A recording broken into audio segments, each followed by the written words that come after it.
আপনি কি জন্ম নিয়ন্ত্রণ নিয়ে ভাবছেন? আজ আমরা জানব ফেমিকন ওরাল পিল সম্পর্কে, এটি কিভাবে কাজ করে, এর উপকারিতা কী এবং কিছু গুরুত্বপূর্ণ সতর্কতা। ফেমিকন একটি জনপ্রিয় জন্ম নিয়ন্ত্রণ পিল যা বাংলাদেশের সরকারের ফ্যামিলি প্ল্যানিং প্রোগ্রামের অংশ হিসেবে পাওয়া যায়। এটি একটি কম্বিনেশন পিল, অর্থাৎ এতে আছে দুটি হরমোন, ইজোস্টেন এবং প্রোজেস্টিন।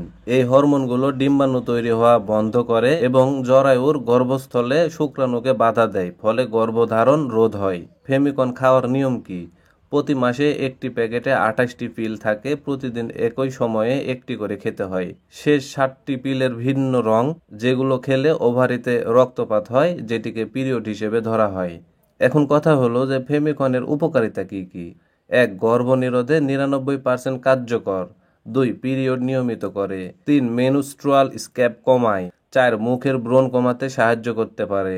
তবে কিছু পার্শ্ব প্রতিক্রিয়া থাকতে পারে, যেমন বমি বমি ভাব, মাথা ব্যথা, ওজন সামান্য বাড়া বা মেজাজের পরিবর্তন।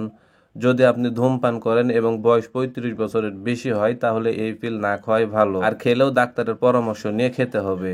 ফেমিকন সঠিকভাবে ব্যবহার করলে এটি একটি নিরাপদ ও কার্যকর জন্ম নিয়ন্ত্রণ পদ্ধতি হতে পারে। তবে যে কোনো ওষুধ খাওয়ার আগে অবশ্যই চিকিৎসকের পরামর্শ নেওয়া উচিত। তো বন্ধুরা, ভিডিওটি যদি ভালো লেগে থাকে তাহলে লাইক দিন, শেয়ার করুন, সাবস্ক্রাইব করুন আরও নতুন নতুন ওষুধের রিভিউ পেতে এবং স্বাস্থ্য সচেতনমূলক ভিডিও পেতে। ধন্যবাদ সবাইকে।